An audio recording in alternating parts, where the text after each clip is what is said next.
Okay, it's the midnight hour, and we want to welcome you brave people who have come here to celebrate the Earth's birthday. I am just so thrilled to see that there are this many people. We thought maybe we'd be alone here this morning. But what I want to remember is the important people and the people who symbolize the reasons that we are here. For instance, Dag Hammarskjöld, who had the courage to speak the truth and who died speaking the truth. And Margaret Mead and John McConnell, Helen Garland, Mary and John, Mary Carlin and John, and so many of the other steadfast people that have worked so hard to celebrate the Earth's birthday. Martin Luther King said in 1964 in his Nobel speech, "Right temporarily defeated is stronger than evil triumphant." And that's truer today than it ever was. And I think we have to remember that the opposite of love is greed. And it's greed probably that killed Dag Hammarskjöld and Olof Palme and probably Jack Kennedy and Robert Kennedy and Martin Luther King himself.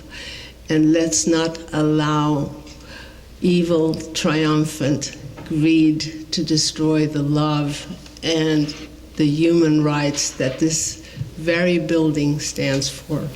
So thank you for coming, and I would like to introduce to you an absolute national treasure, international treasure, Helen Garland, who has been with this organization from the very beginning and who honors all the verities that this organization stands for. And I also want to say how much we miss Kevin Sanders, who used to be the master of ceremonies, who had to go to Canada, so I just want to mention his name. So here's Helen. Well,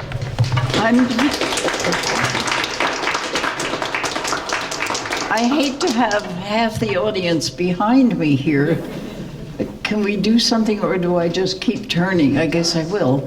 But my job tonight as chair of Earth Society, can you hear my talking into the mic all right? My absolute job is to nail the veracity of what we're all doing here. Every single one of you in this room is going to be absolutely pivotal in restoring the vision that John McConnell had. And so I have to do some regular illegal stuff, and I think Nagy and UNESCO will be pleased that I am doing it, because I'm establishing what will be the report in the press, on the record, with the Secretary General and everybody else, because the few of us here might not have a big impact. So the press release is what I'm aiming for. And so I hate to have you standing and waiting, but I have to tell you that I found these things on internet. If you Google NASA, you get Earth's currents, airwaves, Earth smog, whatever you want. I think it's so beautiful. I want you all to see. You can get that on your computer. And so I told Mr. Nagy, and we have to thank him officially if he's still here, because year after year he's been helping us put on this program, and he is valid, and he is sticking to what the United Nations is really all about. And UNESCO, of course, is going to be very official. But I wanted to say that because I am now 90 years old, I can take you all back to the fact that I told Mr. Nagy that I went through the Suez Canal at the age of 6, because I was born in India and was coming to wherever this was. I was on a boat that spent 4 days in the Suez Canal. And I got to the United States, and I thought, this is the craziest place in the whole world, because when I ended up in South Jersey, near Princeton, I was told I couldn't walk with the black children. And I thought, what? Because in India, where I'd been born, everybody was a different color, and I could never learn again. I could never learn. So then, when my college sent me to find out how the UN was being formed in 1945, and I was 19 years old, who was here at Lake Success but, of course, Eleanor Roosevelt and Jack Kennedy, the future president. And we were all students together. And so I can connect you with the founding, with India and the differences, and then with the founding of the UN, and why I suddenly felt so at home here, because this was the one place that was, to me, with every different kind of person, that made it so wonderful. And so the UN itself has been so badly weakened that I want us all to be part of the re-strengthening of the UN. And then in 1961, Margaret Mead and President Kennedy's office actually asked me to report to them on the International Year of Cooperation, 1965, and we were tricked out of it. There was no meeting. I mean, I really mean to go back to the legal record from this moment on. And then Mr. Hammarskjöld was killed, and one of his guards, and also Mr. Vishov, who worked on the staff for Secretary General Hammarskjöld. And so I said, tonight we have to honor what Hammarskjöld meant to the UN with Göran Olin, another Swede, with Olof Palme, who proposed the Stockholm Conference. He knows everything. I'm delighted with him. Anyway, and Mr. Palme-Stirna, the professor, who proposed the basis of the Stockholm Conference. And now our Monica, who is also Swedish. So we have to take Sweden back, as well as the UN. Simon Reeves and my 4 children attended the 1971 Youth Conference in preparation for the 1972 Stockholm Conference. He brought a focus on it being autumn for his half of the world in New Zealand, and we have consistently called it spring. So I said, if we keep doing that, I'm going to name us the Half-Earth Society, because we have to begin to celebrate the September. So you'll have to play again, all of you, in September. And so the astronauts and John McConnell were the ones that brought the program here in 1970, after he rang the peace bell in '69 in California. By that time, I was representing really, truly nature and motherhood, because I had 4 children, and I was representing nature from the beginning, which means that people like Pete Seeger and Shirley Temple was wonderful. She was really on this with us. And we all sailed on the Hudson River with Pete Seeger on his Clearwater. And there must have been, it was the most beautiful experience with the whole preparatory committee for Stockholm on board. And now I have to read something legal, because this is a document that proved that governments appreciated and approved what John McConnell had suggested. And it is a preamble of Principles of General Rights and Obligations. And this was agreed to with a proposal submitted by Denmark and the United Kingdom and Northern Ireland and Great Britain. And it was officially a governmental acceptance of this concept. And it says, we honor Earth as the home of all living things. We cherish her intrinsic beauty and the interdependence and diversity of her life. We welcome her finite ability to renew herself as being the basis of all life on Earth.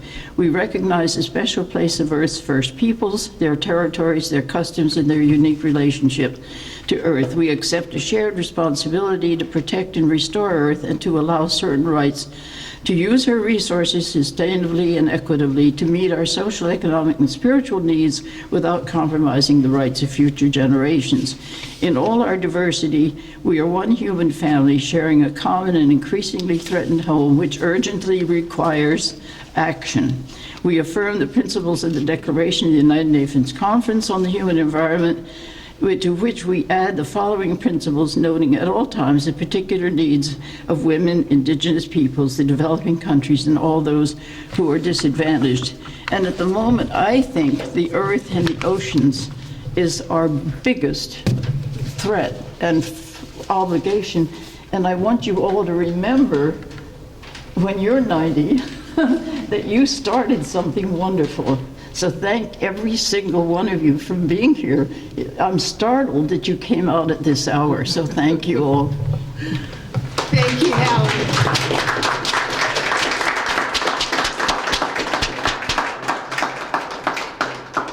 Helen is living history, and she's also the chair of Earth Society Foundation. Now I'd like to introduce to you the Tarumi violinist, with Yukako Tarumi, director, and Guillermo Weissman, who is on the accordion. And they are performing, I'm saying this in the order in which it's written here, Let There Be Peace on Earth, Carnival de Venice, Mexican Hat Dance, La Cucaracha, and Boy Paganini. Thank you so much, and thank you for the patience.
was just wonderful. Thank you so much. My goodness, it gives the spirit exactly of Earth Day. Thank you.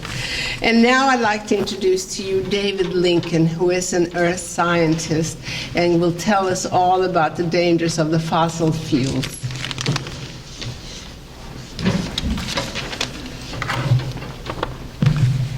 Thank you, Monica. The Earth Society has long argued that denial of climate change has been disastrous for our planet and its inhabitants. However, that is just the tip of the iceberg when it comes to corporate-sponsored denials. Transnational corporations, through their denials of accountability, have systematically conducted an undeclared war on science and common sense, which has led to terrible risk for Americans and catastrophic consequences for our local neighborhoods. With collapsing fuel prices, the fossil fuel industries are now in serious decline, exemplified by drilling rigs this week in the US at their lowest levels since the early 1900s. Meanwhile, exploding oil tank cars in North Dakota, oil spills in Michigan and Arkansas, gas leaks in California, and earthquakes in Oklahoma are all man-made disasters caused by the overuse of obsolete and dangerous equipment designed about the middle of the last century. Those should have been taken out of service decades ago. These so-called accidents bear witness to abominably poor maintenance and unreasonable cost-cutting, and even when prices were high and bonuses and profits were setting new records. Now, these unscrupulous companies want to put other cities at risk by resurrecting equipment and technologies more than 90 years old to transport oil and gas near our largest cities like Detroit, Chicago, and Oklahoma City. These corporations show little regard for human health and safety, especially in communities where environmental justice issues rob the citizens of their legal recourse. This defies common sense and good business practice and must be stopped before our metropolitan areas are turned into sacrifice zones as monuments to greed and carelessness. At the same time, industry lobbyists demand fewer regulations as they attempt to strangle government oversight agencies by reducing funding and failing to approve qualified candidates, cutting off resources. When Congress calls for deregulation and getting rid of government agencies like the EPA, they are really saying that the people's health and environment doesn't really matter if it interferes with maximizing profits. In the near future, as profits are inevitably squeezed, you can expect fewer profitable oil companies and even more cutbacks and trimming of operational budgets. The safety margin will become the first impediment to be jettisoned as the industry tries to get leaner and meaner. The period of denying the facts and waging war on scientific data will soon be coming to an end. Those who believe that science is a political tool to be manipulated for their own purposes are in for a shock. The fact is that science is a discipline and a method of getting at the truth, which took centuries to develop, and its conclusions cannot be ignored indefinitely without dire consequences. Who will be held accountable for a string of oil tank cars which explode in a metropolitan area, or an induced earthquake which potentially could kill hundreds or thousands after these overly leveraged companies declare bankruptcy? Following the dictates of big oil, which chooses not to see beyond its quarterly profit reports, will lead this country off a cliff. Not only will we be less prepared for the inevitable crises ahead, but we will be less competitive as the fossil fuel industry takes greater and greater risks for an ever-decreasing return. So what can be done about a crumbling, obsolete energy infrastructure? Every community must learn about its own vulnerabilities, demand that corporations take prudent steps to prevent a catastrophe. The communities must resist companies' attempts to repurpose ancient pipes and equipment and lobby regulatory agencies to deny permits. To accomplish this feat, they will need to monitor and hold accountable the nearby facilities and potential sources of pollution. With this goal in mind, we have developed the Eco Emergency Alert app for Android phones, which tracks the entire energy infrastructure in the U.S. and pinpoints sources of toxic pollution and spills in near real time in every neighborhood. It is integrated with a human health and historical database of emissions, as well as alternative energy sources of solar, wind, geothermal, and hydropower. This incredibly powerful new tool is available now on Google Play and guarantees that the inescapable truth about the aging infrastructure and dangerous facilities nearby your own neighborhoods will be displayed in the palm of your hand. This tool, along with training, is the only practical way of keeping corporations and regulatory agencies honest when accidents happen while preparing an emergency response on the spot. Ultimately, this is the only way to fight and win the war on science, which has targeted our families, our homes, and our neighborhoods. Thank you.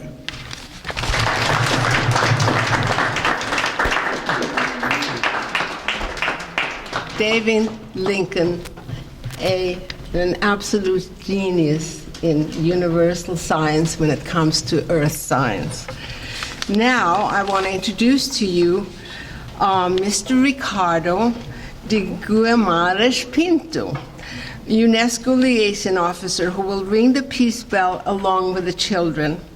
John McConnell suggested to Secretary General Utant that the peace bell be rung on September each year, as well as now, and it was first rung in 1966 by the children of UNIS. Now, the time has now become 12:25, and I'm wondering if you would prefer to give your remarks now or after the peace bell, because we do have to go out there. It is now 12:25 and 12:28. We should gather around the bell, and then, but maybe you want to just say a few words about yourself. Come. And then we'll go out with the children by the peace bell and ring. And everybody put your coats on because it's freezing. Thank you all very much. Let's definitely gather around the bell and then we'll come right. back in afterwards. That's Thank you. better. Okay.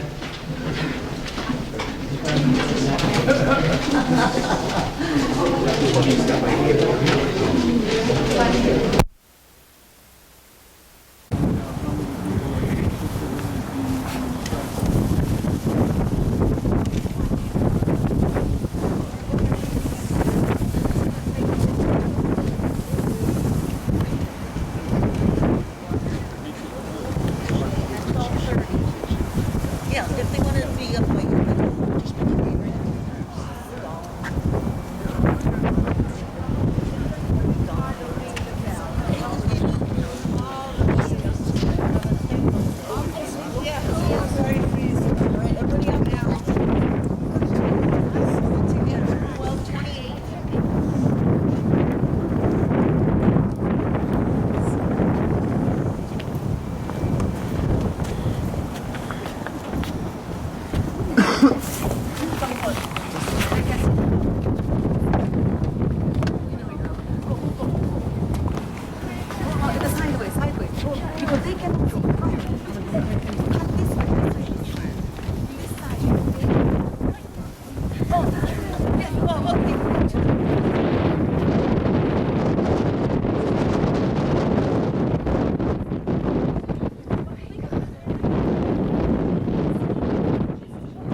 Twenty-nine and 30 seconds.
It is a great pleasure for me to be here at this very early hour today. 46 Earth Day ceremony on behalf of UNESCO, the United Nations Educational, Scientific, and Cultural Organization. At the outset, thank the Earth Society Foundation for organizing this event today. And a special thanks to Mary Carlin and John Drysdale, of course,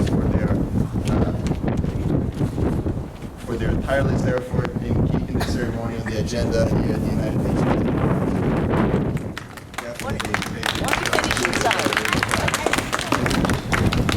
Go inside, people are telling me.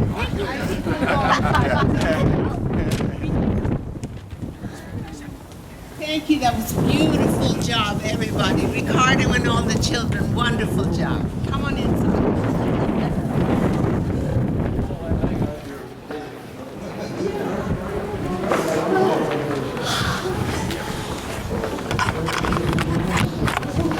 Oh yeah, that's a good thing that you say that, because I would have killed myself. Oh, that's very sweet. You can say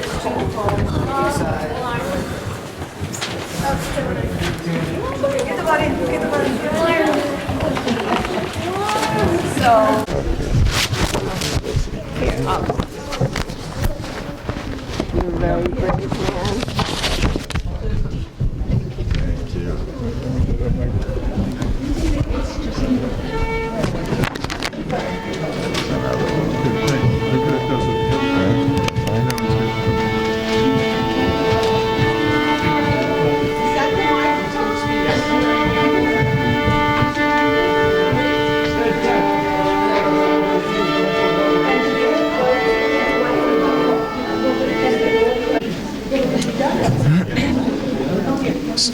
This year, the ceremony that we are here participating today comes at an adoption of the United Nations of the two historical global agreements, as you know. The first one, adopted in September 2015, is the 2030 Agenda for Development, for Sustainable Development, with its 17 goals and 169 targets. The second adoption that is crucially important was adopted last December of 2015, which is the Paris Agreement on the Climate Change, with its commitment to keep temperature rise well below the 2 degrees Celsius.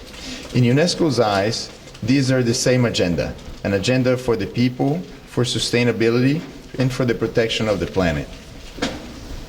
It is an agenda that calls for new commitments, new policies, and new efforts to contain emissions and to prevent further drastic consequences.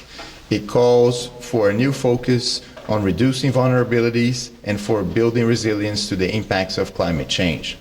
As highlighted by the UNESCO Director General Irina Bokova, it is sometimes easy to forget that responding to climate change is more than a political and technical issue. Fundamentally, it is an ethical issue. It is about human rights and human dignity. It is about empowering men and women in their daily lives. It is, in fact, about mobilizing every source of innovation to strengthen the resilience of communities. It is indeed about equity across generations and justice. We at UNESCO are encouraged to see 195 countries agreeing to combat climate change and to unleash actions and invest towards a low-carbon, resilient, and sustainable future. Moving towards a carbon-neutral world calls for the new ways of seeing the world, new ways of thinking, new ways of acting and behaving as global citizens. This is why UNESCO underlines the soft power of science, education, and culture, which are critical for shaping the new values, skills, and knowledge we need for the century ahead. As highlighted by the United Nations Secretary General Ban Ki-moon, there is no plan B because there's no planet B. Humanity stands together on the same planet and shares the same destiny. It is, in this regard, the Paris Agreement on Climate Change for the first time brings all nations into a common cause based on their history, current and future responsibilities for our one and only planet Earth.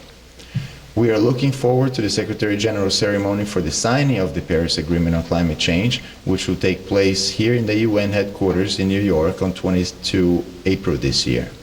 In this context, we're also glad to be part of this ceremony, a ceremony that has very respectfully celebrated the Earth for the past 46 years, and we hope it continues to do so in many years to come. Thank you all very much. Thank you so much. Thank you, Ricardo. That was an unforgettable bell ceremony, I think, and you were all so brave to stand out there in the cold air. So now we're being rewarded by this adorable, wonderful little group that are going to play Ode to Joy.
Now, I never heard a boogie-woogie hootenanny version of Ode to Joy. This was just terrific. I am going to read a brief message from the UN Secretary General's office, and he says, "We would like to convey our best wishes for a successful event for the 46th annual Peace Bell ceremony on Earth Day at the United Nations headquarters." Well, this is a success. Thank you so much. Now, Ann Charles, where is Ann Charles? One of the absolute pillars of Earth Society, and she's going to have a few remarks, and also John, will say a few words, and then we have the Turumi violinist again to look forward to.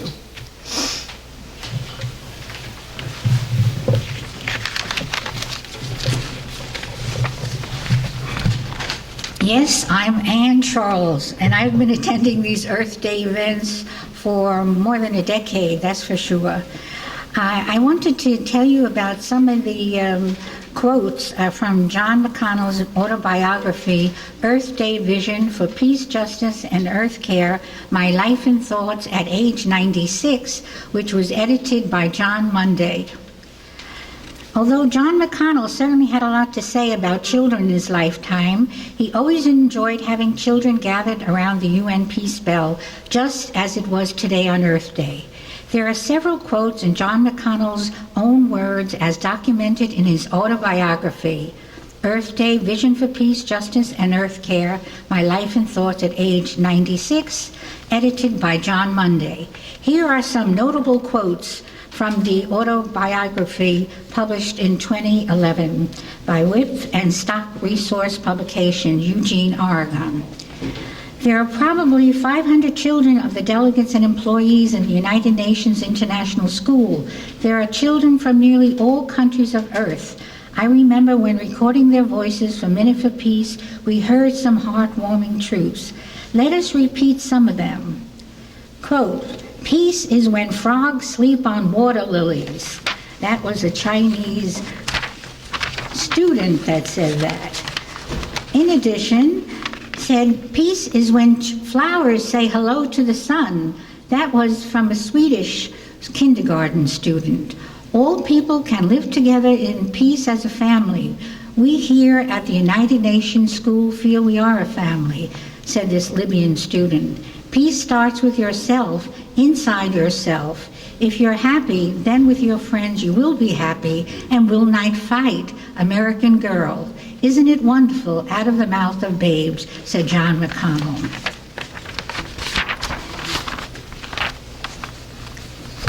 And now I'm going to give you a rundown of where bells are ringing around the world. In addition, I'm going to tell you about Earth Hour, which was celebrated today, believe it or not. It's like magic, at the UN.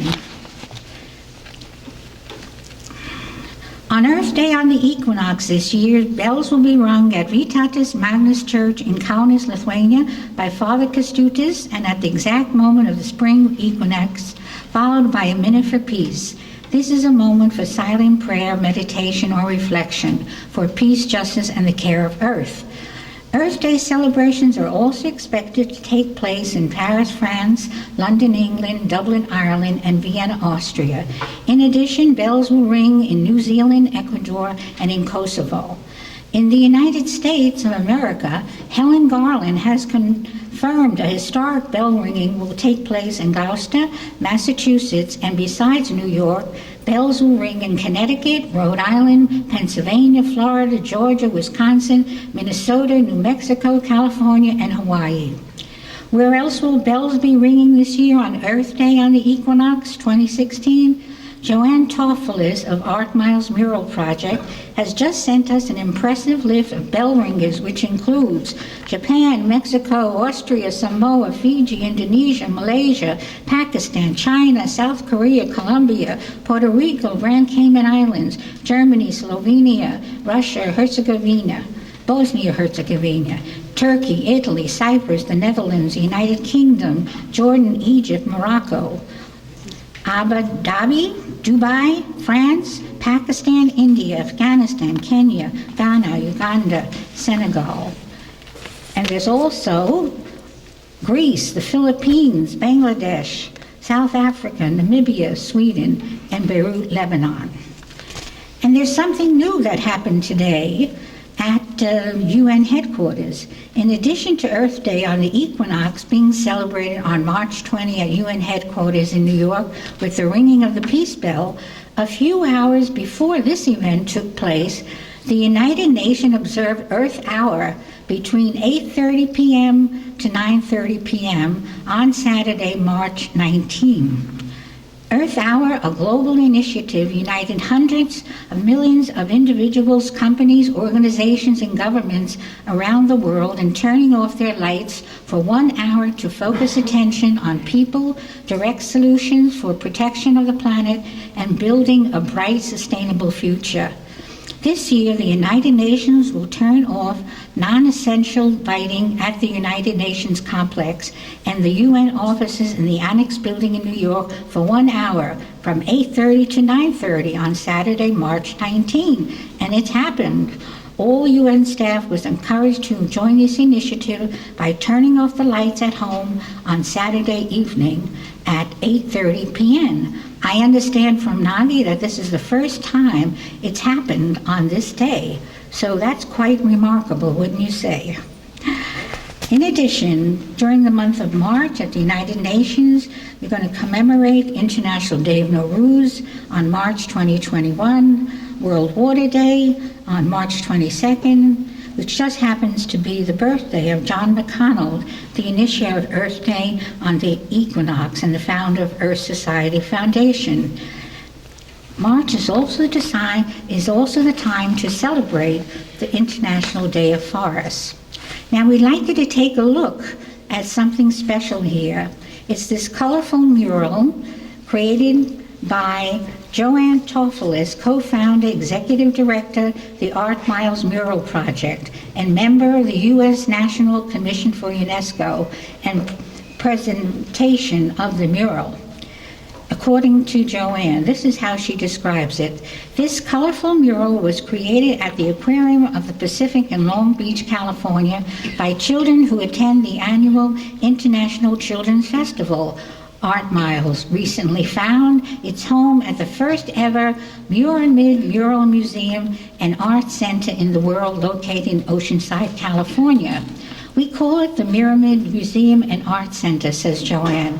And for our opening exhibit, we featured almost 100 of the 400 murals we did in collaboration with the aquarium, with Ambassador Anwarul K. Chowdhury cutting the red ribbon and reinforcing over 20 commitments to saving the planet and supporting Earth Day at UN headquarters. To date, nearly 5,000 murals have been created, emphasizing 12 major social issues, and the environmental mile is the most popular. So I think that's it for me. Thank you, Anne, so Okay. much. I appreciate it.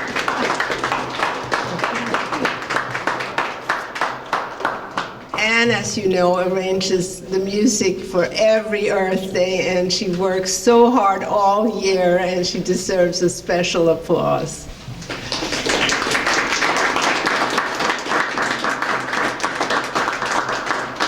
Now, we're coming towards the end, and we will have a statement from John Drysdale, who is the ESF United Nations representative. Thank you. I'll try to keep it brief. My passion is the oceans. Life in the oceans and seas are in danger due to overfishing and human dumping their garbage in the waters, especially plastic. There are huge gyres of plastic the size of France. Imagine the horror on seeing the contents of a dead albatross's stomach, all plastic from the gyre, which this magnificent bird perceived as jellyfish. The Earth Society is working with the United States Navy, developing solutions to the pollution problem using huge bilge pumps as vacuum cleaners to suck up the garbage. ESF will participate in Oceans 2017, a major international marine conference in Aberdeen, Scotland, on the summer solstice, June 21st, 2017. In addition, ESF will participate in the United Nations Global Oceans Commission conference proposed to the General Assembly by the governments of Sweden and Fiji. The conference will be held in Fiji from June 5th to June 9th, starting on World Environmental Day next year. This conference is part of the United Nations 2030 Sustainable Development Goals, SDG number 14, life below water, i.e. reduction in marine pollution, promoting sustainable fisheries, and protecting the fragile coastal marine ecosystems that nurture all marine life globally. The Earth Society program, The Mangrovers, replenishing mangrove forests in Florida and the Caribbean, is our contribution. Thank you.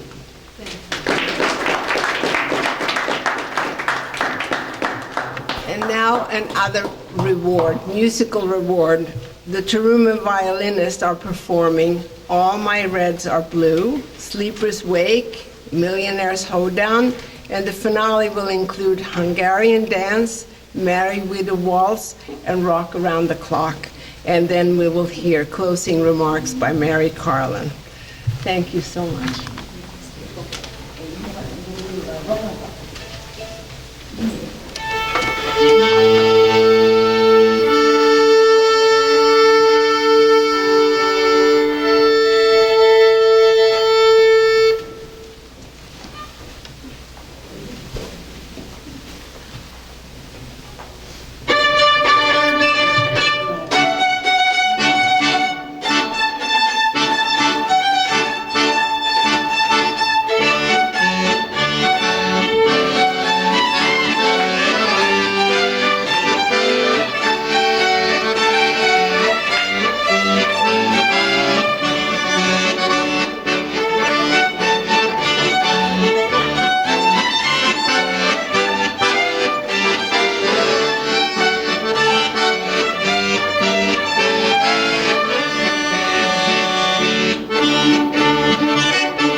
So I am going to do something spontaneous before Mary Carlin closes, because we didn't do the 1 minute of silence after the bell ringing because it was so windy and cold and we were all overwhelmed. So this lovely lady who is just, I asked her where she's coming from and she said planet Earth. That was very appropriate. And she wants to explain to all of us why it's so important that we open ourselves to a moment of peace and really let that positive feeling come into our hearts and think of all the people around the world who are suffering. So I'm going to let you take over for 1 minute. Okay, and I'm praying right now to make this as concise and brief as possible. The way we are going to see evil and chaos and everything that troubles us disappear from our world is by each one of us, or whoever of us is able and willing, to be willing to let the world go and go within ourselves and kind of turn our focus around from the imagery of good and evil, battling it out on what we see as the outside, or even within ourselves as we conceive ourselves, and let all those stories go and enter into a silence within and access what could be called the peace of God, which passeth human understanding.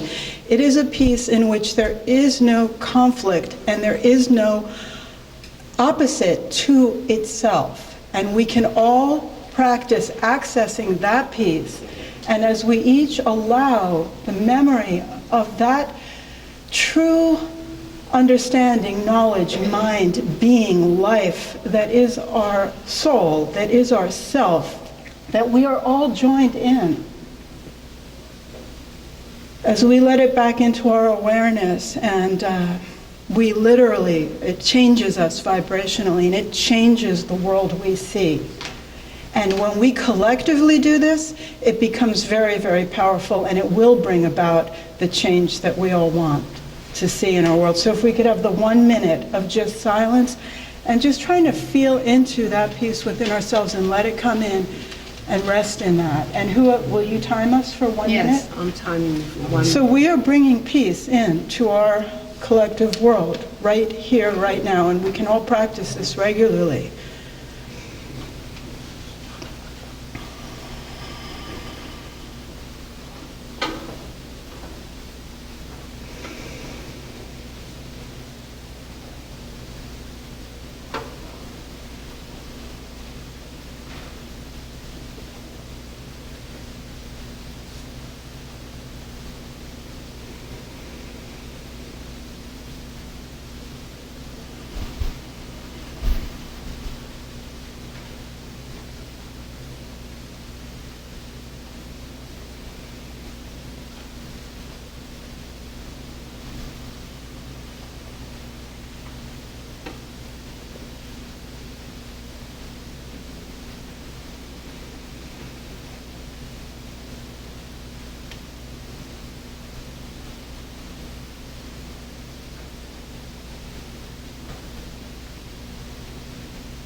Thank you. Thank you for that reminder. Very important. Did you read John Dow's statement? No, and we're not going to. So, Barry, would you please come close? Well, I would just like to thank you all for coming to be part of this event, and it means a lot to us. And I do appreciate the message, because love is stronger than fear. And we would like just also to mention that the Earth Society is currently working with a program to plant 1 million trees in Haiti.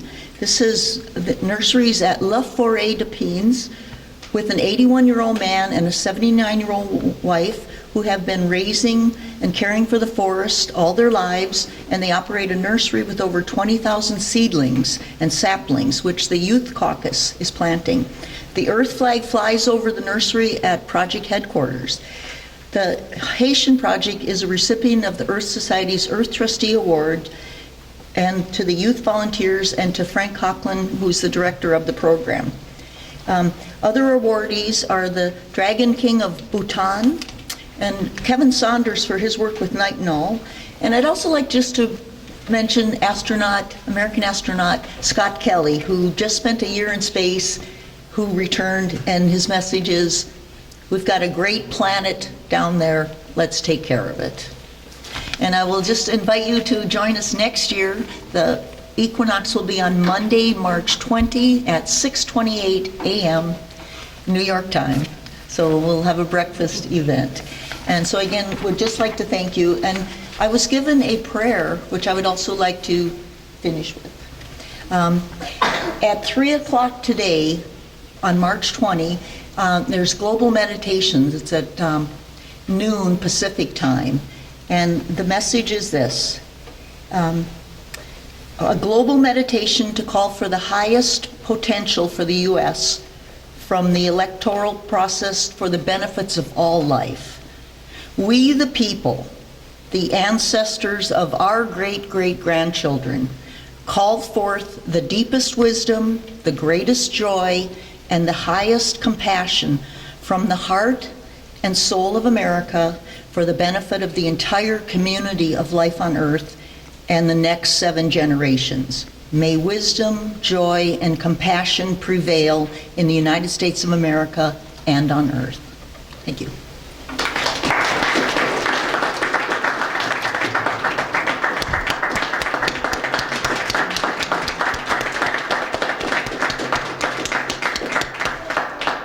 Thank you. This has been a very touching Earth Day, and I thank all of you because you have all contributed to make it a very special, unique, and sweet moment. Thank you so much.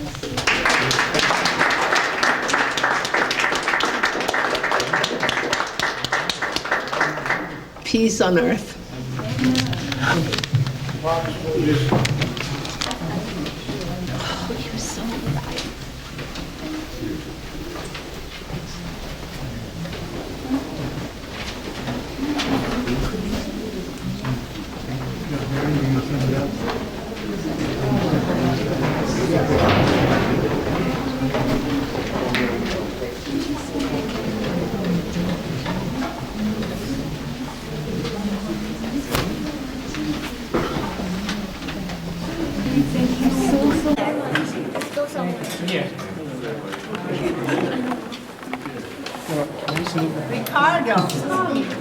Ricardo.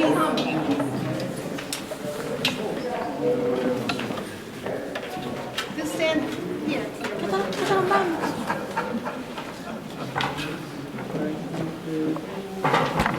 Guillermo, too. Guillermo and Mary. And Dave. All the participants.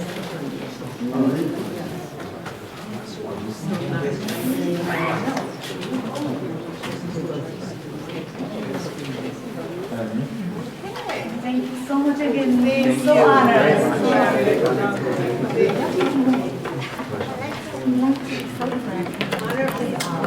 Yes, kids.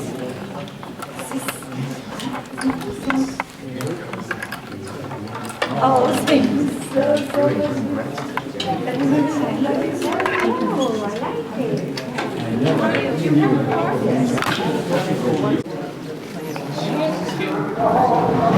What did he know?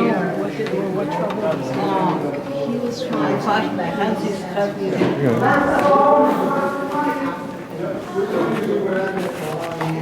There's a company called See, they started a revolution. Okay? Got it? Okay. Thank you. I have to call. Kind of,